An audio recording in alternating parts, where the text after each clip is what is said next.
everyone to Inchin Closers event on job opportunities for Mandarin speakers in international relations. My name is Nazia Vasi, and I am the CEO of Inchin Closer. And I'm now going to introduce Dave Lewis, who is also an Inchin Closer student and is the moderator for this event. Dave Lewis is a fellow and a program lead at Digital Asia Hub and founder of the China-India Network, a newsletter that helps interpret Chinese media for an Indian audience. Based in Shanghai, his work looks at the intersections of technology, politics, and society in the region. Dave is a Yenching Scholar at Peking University, where he graduated with a master's in China Studies and has a degree in international relations from Roger Williams University. He frequently writes for several regional publications and think tanks, and previously spent time at Gateway House, a foreign policy think tank in Mumbai, and Infosys in China. So welcome, Dave, and I'll take this over to you. Thank you, Nazia. So good to see you. I just realized that it's now about 10 years since we first met and I first came across Inchin Closer, and it's good to see you and Xiaojie develop this so much further. Of course, back then there was no app, so it's nice to see the language app coming together. And welcome everyone. Thank you for taking this time on your Wednesday evening to join us for this what will be definitely a fun and useful panel discussion. It's often said, or a diplomat once put it to me, that geopolitics moves in inches and centimeters. But I feel like recently it's been more like meters and kilometers. And I think China and India are two countries that represent this trend better than most. China's rise, or more like re-emergence, making it to sit on the same table as the United States and pushing for global economic and political influence. And likewise, of course, India has grown economically and politically in many ways. And together, both these countries are reshaping international relations and international affairs in ways we've never seen in a couple of centuries. And of course, while they create this new center of gravity, the two countries, China and India, must also find new ways of working together, cooperating and competing, and finding that balance. So as an Indian, I think there's few areas that are more interesting and more exciting to get into. And if you're learning Chinese, as many of you are, or maybe interested in, then international relations is a fantastic, fun, and really meaningful career that you can develop for yourself. And so I look forward to having this discussion. And we really have two excellent scholars, practitioners themselves of everything I just spoke about, to share their own insights, experiences, and then take your questions towards the end. So I'm going to first start with our first speaker. Dr. Satyendra Upadhyay is currently Director of International Relations at the Somaiya Vidyavar University and Assistant Professor at KJ Somaiya Institute of Management. His research interests lie in international relations, the internationalization of education, and of course, China-India relations, BRICS, and affiliate marketing. He also has the rare distinction of holding two PhDs, one from China and one from India. And if that wasn't enough, also an MBA from Mumbai University. He is, of course, a fluent Mandarin speaker, and over 18 years has advised companies and governments and played a key role in setting up JVs and other tie-ups between Chinese and Indian institutions. I'm sure he has a lot of insights, a lot of experiences, and Dr. Satyendra, over to you. Thank you, Dev, and thank you, Nazia, for a nice introduction. It is my really privilege to be part of this webinar. And good evening to all the participants, and welcome to this webinar. And in the next few minutes, I will introduce you about what exactly we can look into that career development in terms of the international relations, and as a Mandarin speaker, as well as overall career in international relations. So I will make it brief. Reason behind, because I could see the students coming from the diversified background, and some of my students also I can see are here over there. So it's good to see everyone over here. And so the first thing we need to know actually what is the international relation is about, because we talked about the international relation overall in the broader perspective, but actually international relation is an academic discipline, actually, right? Practices could be applied, but that's academic discipline which focuses on the study of national policy with respect to competitive world and how to take the retained power in the globalized world while maintaining the international peace. So it is more like, making sure you are working for the global peace and also maintaining developing a relationship for the country which you are representing about that.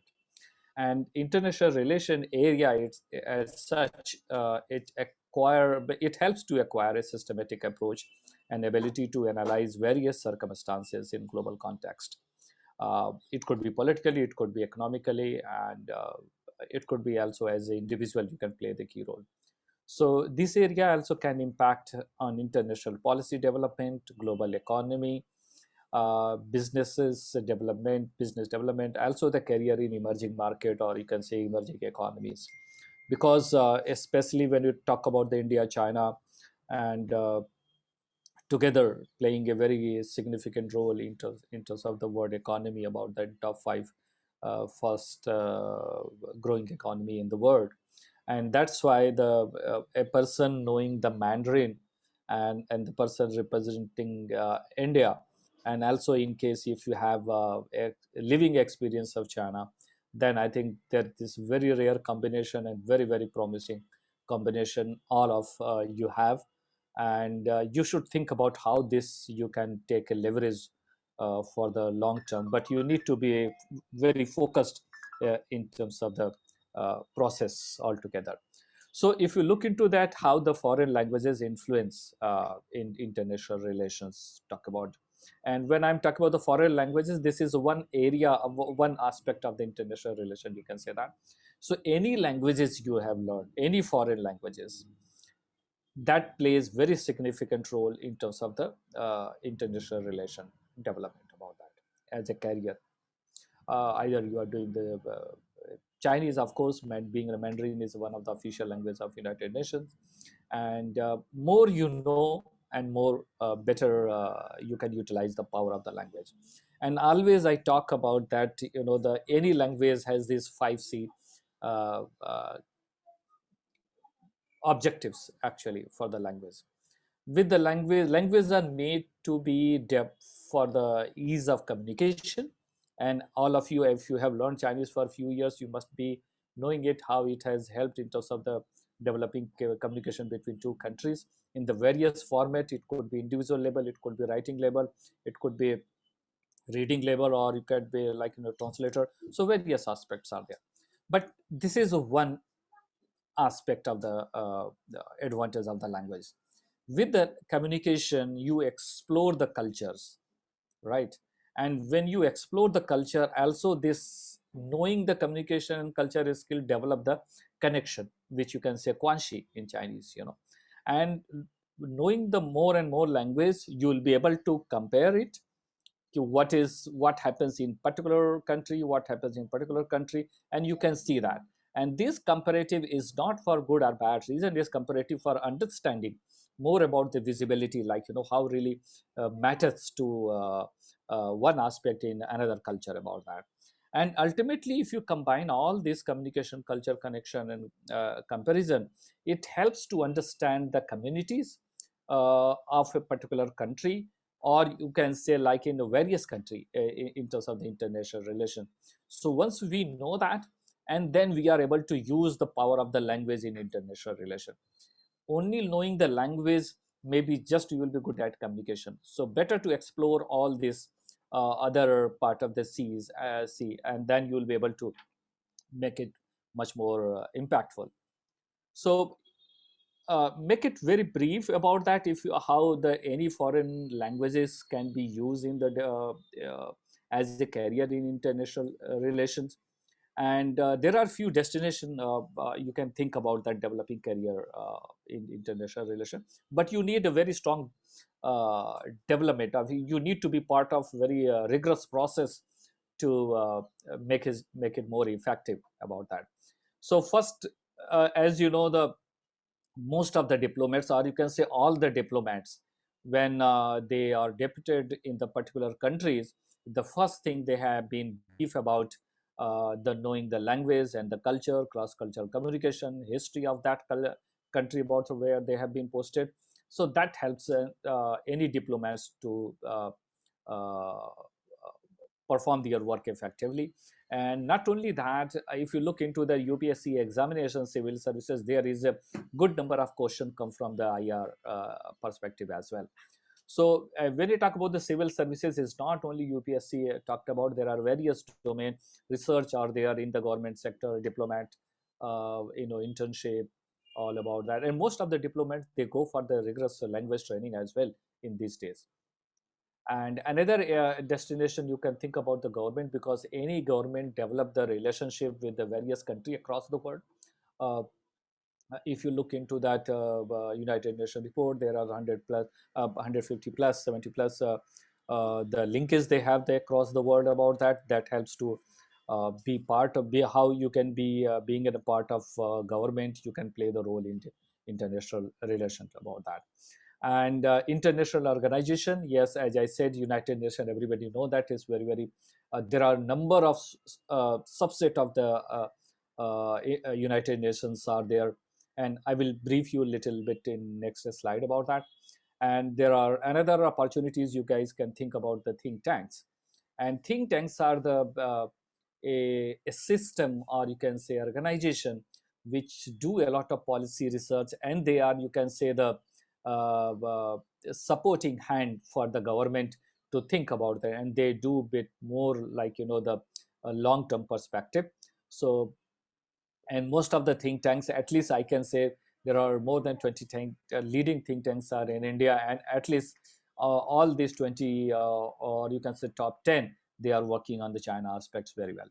So if you be part of that, I think you can learn a very very applied aspect about that. Another, like non-government organization, where Red Cross, or you can say various non-government organizations are there, which provide support to the various country through the various platform, through the government and non-government or international organization. Another aspect also, you can look into education. As a scholar, you can develop as a scholar. For example, you can start from the postgraduate scholar, and then you get into the PhD scholar, and then you develop as like a professorship your career about that. That is another area you can do the international relation, and this way you contribute in developing the talent skill set in the coming generation also. Another very interesting aspect of the IR, as I said, IR is academic discipline, but it apply in the business very well. So these days there are a lot of corporates, they come out with the demand of that international relation, because they operate in the various countries. So they need to know how the market entry strategy, there are consequences are there to manage about that. So that's place where it's required. And trade center, as you know, the word is becoming very very flat, and is like anybody can sell in anywhere in the world about that. So you need to know how the market performs, how the market behaves about that. So overall, you can look into that as a career, like IMF, World Bank, and all these international organizations, they work across the world, and they look forward for that diversified people. If you know the 2 3 foreign languages, I think you are the you have USP to market yourself in terms of the career growth in the international organization. But apart from that, also you need to develop some professional requirement. What I mean professional requirement, in the sense like you have to develop like MA, you do the MA program international relation, or you can say like China studies, MA in China studies, for example, like here in Somaya Vidya Vihar University, we just last year we started the China studies program. Just reason because we wanted to develop a talent pool in India, which can be more productive to the bilateral relationship about that. And as probably all of you must be knowing it. Like in United Nations, there are about 6 official languages are there: English, French, Russian, Spanish, Arabic, and Chinese. And if you know the Chinese and the English, and if you know the Indian, like Hindi, for example, almost you are serving. You speak the language up to point at least 5 billion population. You speak that, so you can communicate with that. And if you know 1 or 2 more languages about that, then your knowledge become more powerful and more impactful about that. There are various level of expertise of languages required, like if we divide in level 1 to level 4. And level 1 2 is more like, if you compare with HSK, like HSK 1 to 5, level 1 to level 2. But when you talk about advanced level and the expert level, there you need to require about expertise in international relation, developing strategy, problem solving, design thinking skills. All those kind of is required in advanced levels about that. And there is a model is suggested for the language development, and you can search on the HR portal of that United Nations. You are a person who know the language in the center of that model, or key role about that. When you talk about the pragmatic competence, linguistic competence, and socio-cultural competence, this is the broader umbrella which everything works under that. And they are talk about the more meaningful communication, more developing a more meaningful policy, also knowing the cross-cultural kind of nuances, so you can play a very significant role across the model or in any organization. When we talk about this kind of the overall international relation, it's not only about the politics, it's not about the policy about that, and it is highly practiced these days by the multinational companies. Reason, as you know, that for example you can see all these international player, they offer in various country across the world. Suppose for example market entry strategy, they do the joint venture or merger and acquisition, buying out or selling out a company in particular country, or introducing new product in the new market. This need a lot of knowledge development before they introduce any product or any business or any venture in the particular country. So cross cultural communication is very important. And as an individual, you can say you are kind of interculturally competent, capturing the understand the interaction with the people from foreign culture, their specific concept in the perception, thinking, feeling, acting. This, with this skill set, you will be able to play a more critical role in the company business development. And there is another very advanced level of the actually application of the language experts, corporate lobbyists.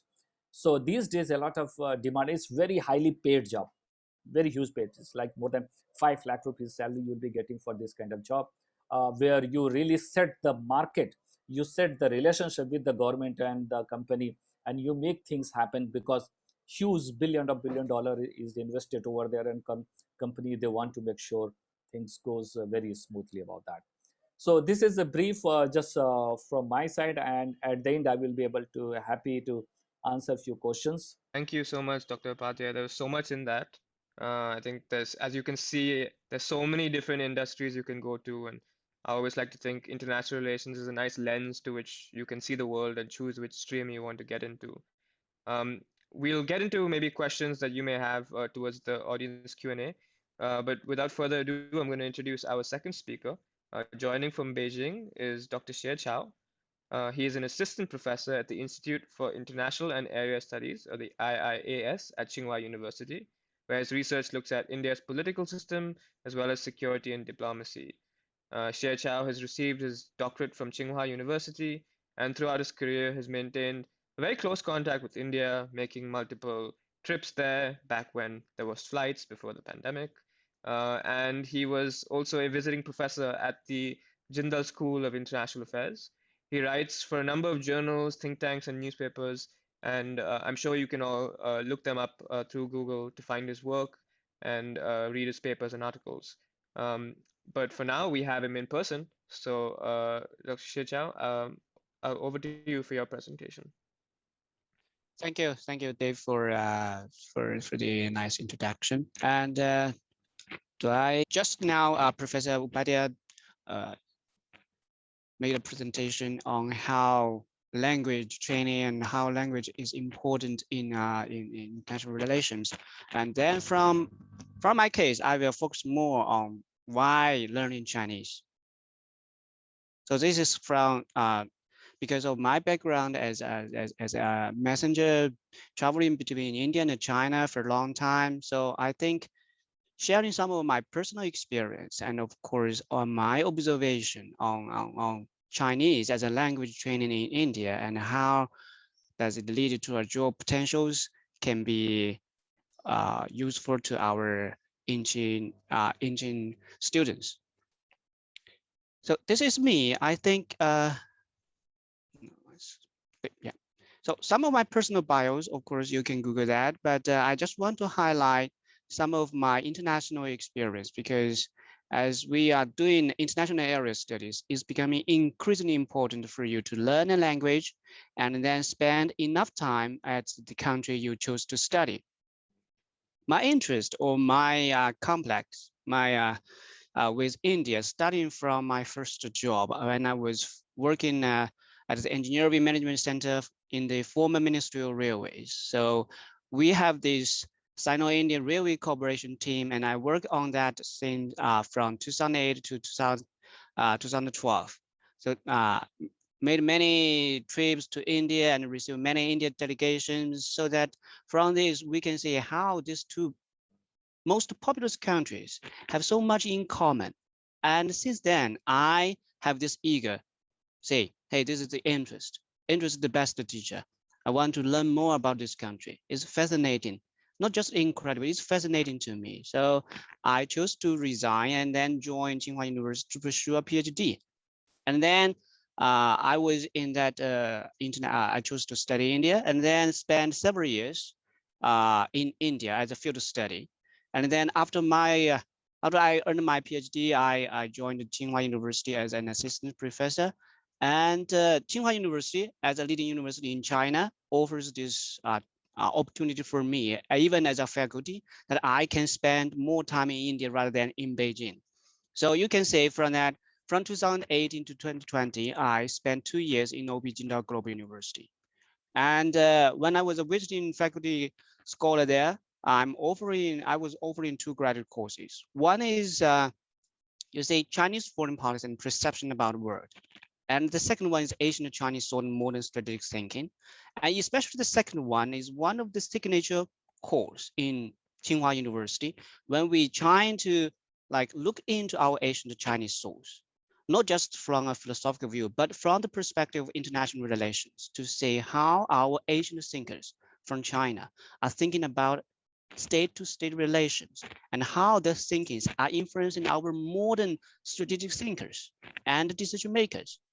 So that's from this, I always told my students in OBGYN that you don't have to share, you don't have to say, hey, agree with me, but it's important as because we are 2 neighboring countries. It's important for you to know how your neighbor is thinking. And this is the way, and this is something that influences our way of thinking. So this is my course out trying to offer it, that when we are looking at the same facts or the same events, we understand it differently. And it's important for you to understand the other part, what they're thinking. And this is what I'm doing, trying to build this bridge. Or if there's a gap, I'm trying to build a bridge between China and India, between Chinese and Indian scholars. Because I tend to assume our participants here today, our audience today, have a strong interest, or at least want to know, or seek the potential, or seek any possibility of learning Chinese. The importance is obvious there. And from my contact with the think tanks, with the university and academics and former officials in India, I can know they have so much, they are eager to understand the community with Chinese counterparts. And when I was facing a new group of students, I would ask them how much to learn about China and why you chose this course. So the answer is always they know very little about China, but they want to know more. When you hear a Chinese scholar or Chinese official or Chinese person, individual say 问题, they're not necessarily same problem. It may be an issue, a matter, a trouble, or mishap, or something, or simply something wrong at the point of the thing.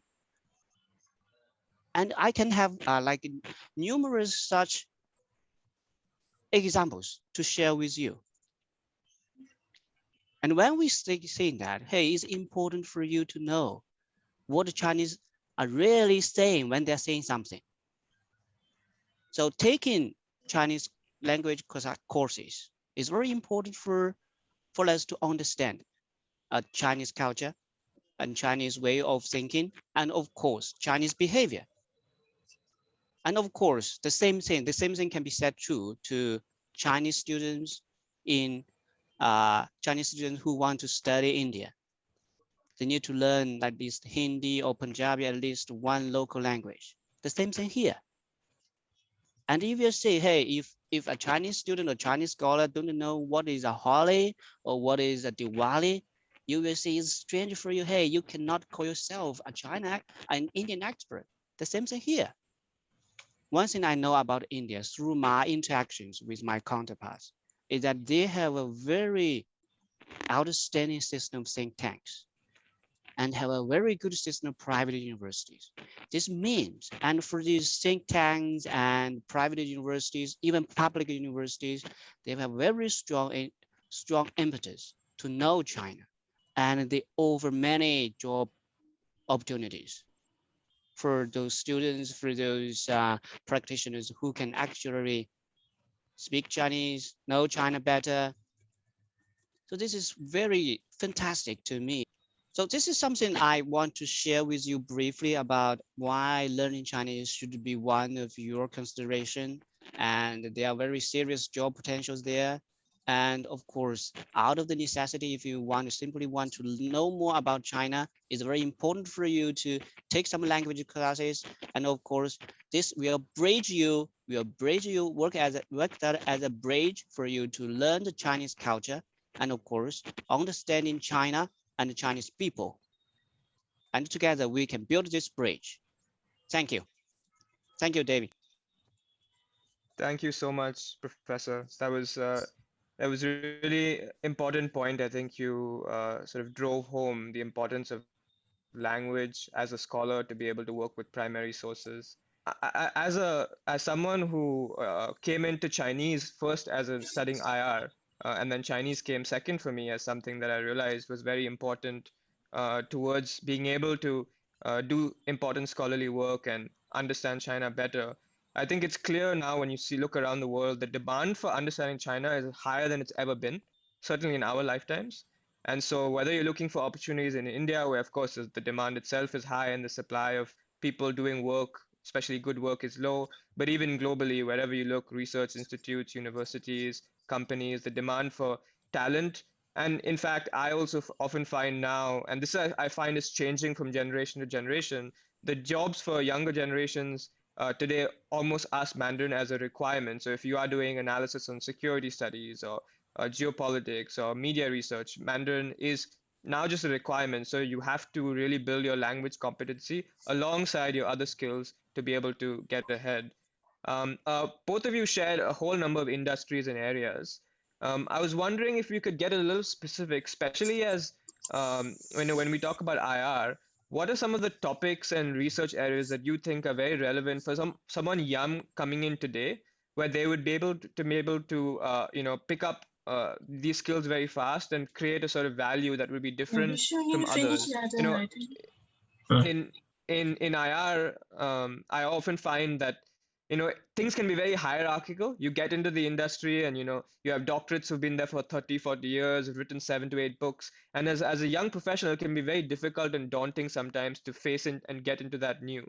But perhaps there are some areas where you don't have so many barriers, and maybe new areas where we need researchers and scholars to come in.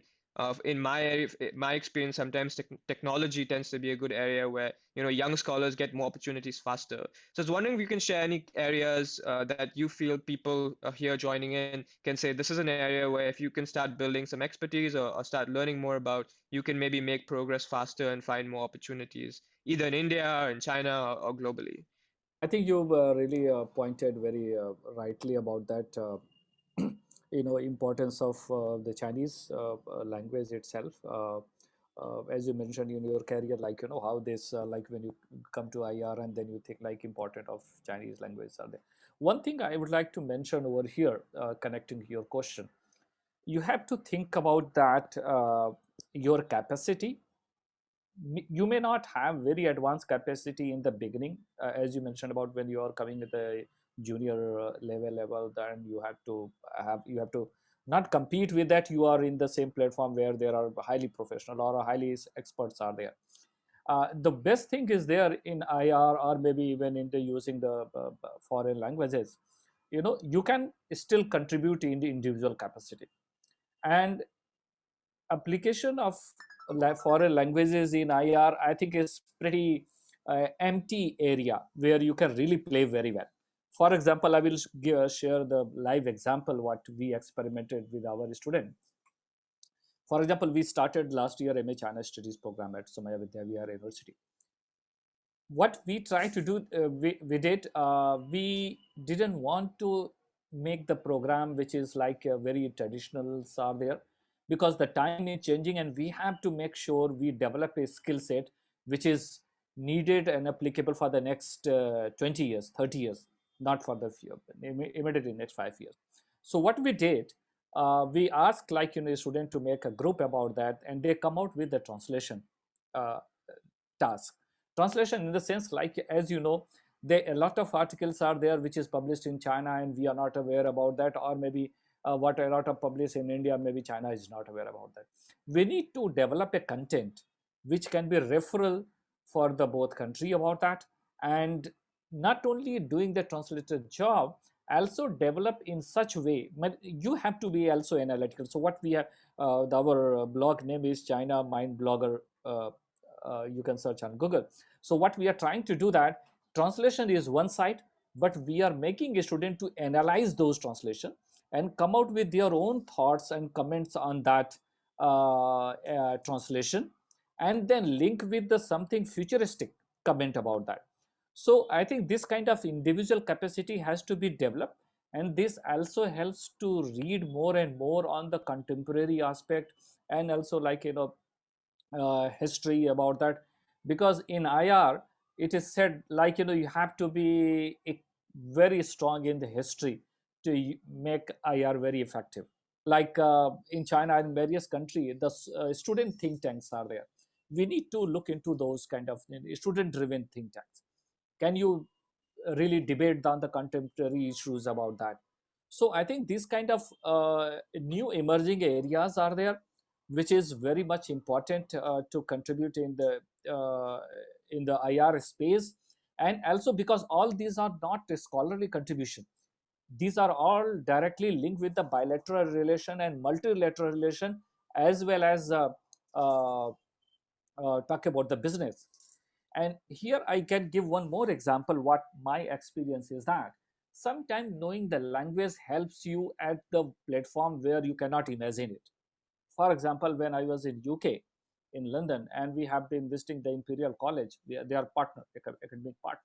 So when I met their business head, the department head, she was from the Singaporean lady about that. We were talking about, of course, the in the London we were speaking Chinese. You know, just last week when the US consulate team visited us in the campus, and fortunately the council was also spent some time in China. So look at their US national, Indian national, we are talking in Chinese, and still that helps to build the relationship. So there are various advantages are there. The power of the language, I should say there's a power. A language has very strong influence on the building relationship, making is useful, and also doing something meaningful work which can be really relevant in terms of the contribution for multilateral relationship across the world. Hope this gives some tips to the participant. Thank you. Great. So get into the culture, get into the language, and of course you have Inchin Closer to take you on that journey. We have about 5 minutes left, so I see we have a question from an audience member, and before we just get to that, I want to get a very quick 45-second response from each of our panelists.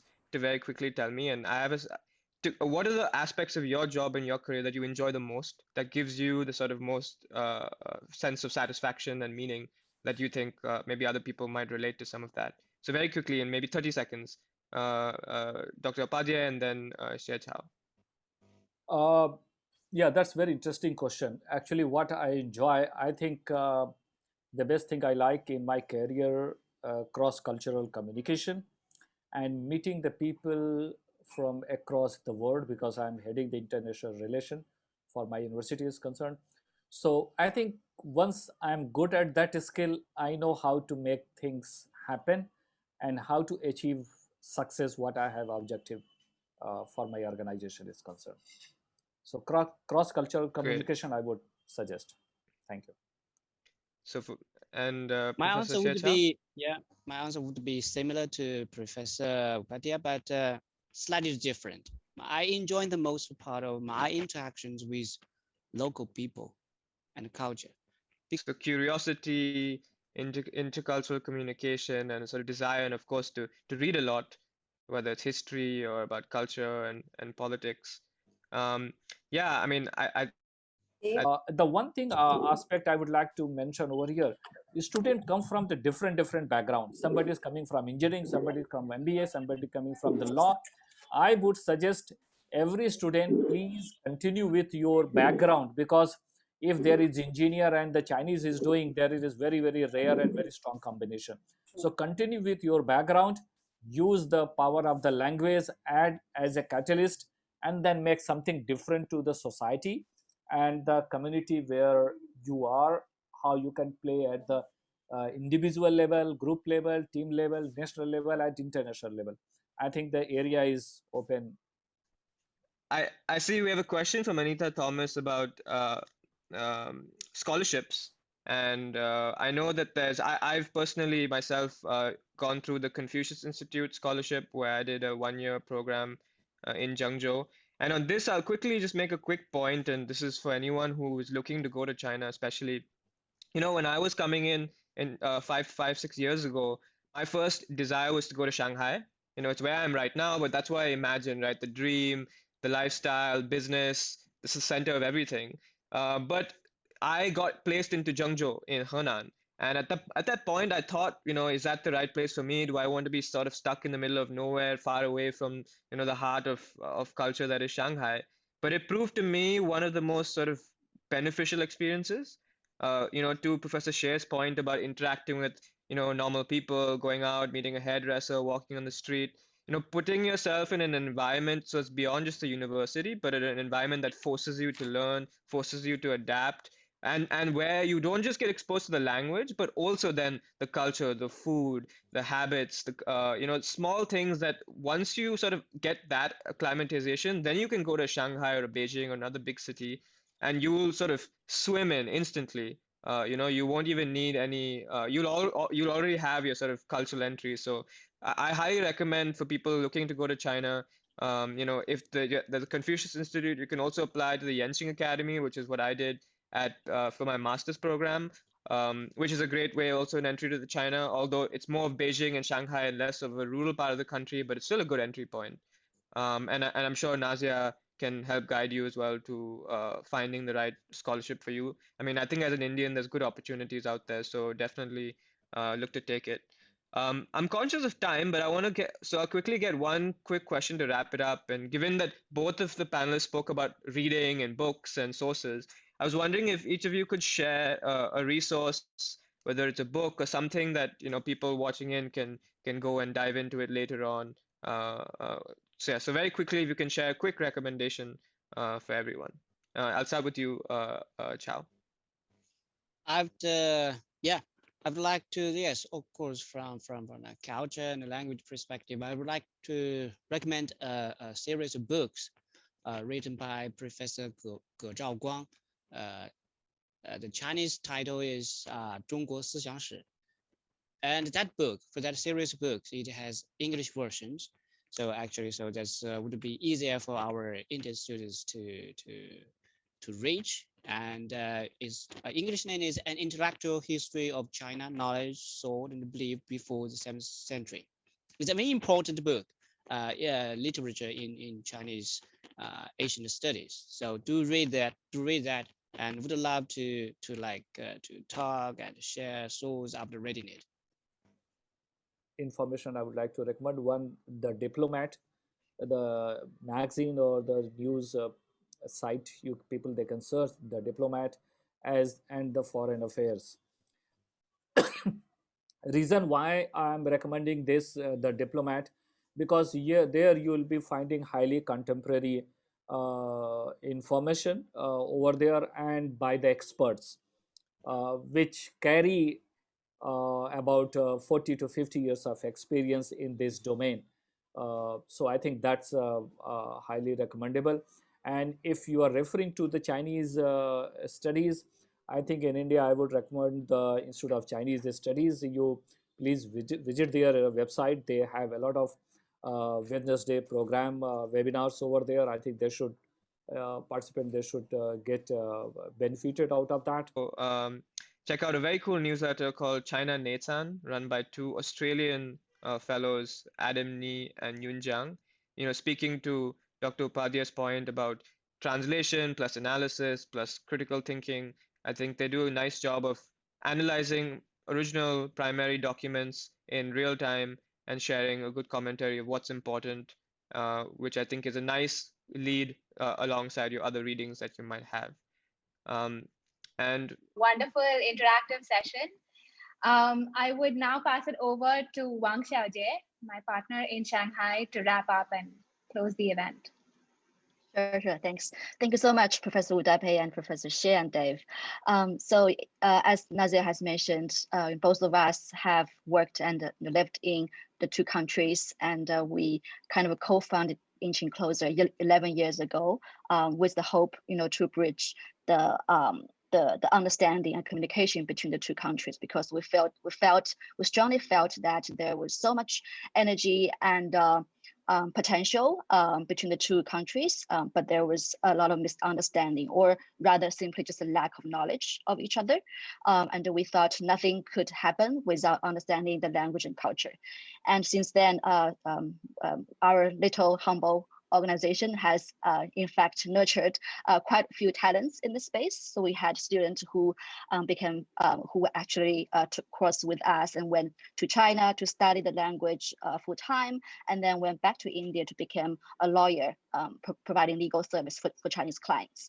And we also had a student who worked at a bank in the UK, but because of her Chinese language skills, she was sent to work on the Asian projects with Chinese clients.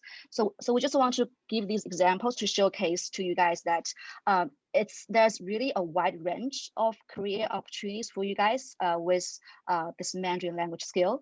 And I also personally work with a few Chinese investors on projects that involves international investment. So to be honest, like for the biggest difficulty or obstacle for these Chinese companies is actually overseas talent. So if somebody, a foreigner, with a Mandarin or Chinese culture understanding, will be the tier one talent that they would be looking for. So I just want to make sure that you guys, just actually demand for talent in this space. So and for Inchin, we are not just going to teach you the language. We also want to help you to understand the potential and the opportunities available for you. And we will be hosting a lot of more of these career events in the future. So stay tuned and stay connected with us. Thank you very much, everyone.